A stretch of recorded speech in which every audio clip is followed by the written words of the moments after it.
Mari kita lihat bagaimanakah teknik, the hidden teknik digunakan. Hari ini, inilah donor area. Teknik ini ialah hidden teknik atau teknik yang tersembunyi. Zon pertama, zon kedua, zon ketiga. So, bila kita sikat, dia dapat menyembunyikan, maka inilah dipanggil teknik yang tersembunyi ataupun the hidden technique.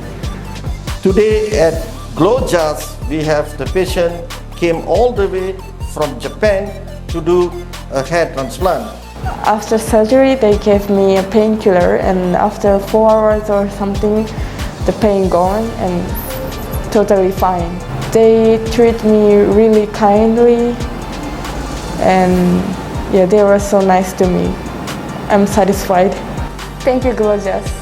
This is the story of this guy, 30 years old, been having thinning of the hair. Let's have a look at the recipient area and the donor area.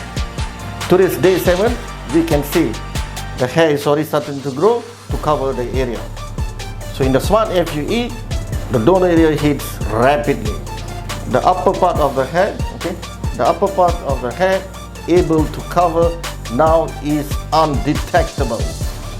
Hari ini hari ke-7 selepas saya buat transplant.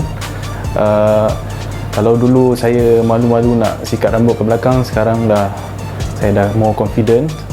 So prosedur pun memang very professional, dengan all the nurses memang membantu.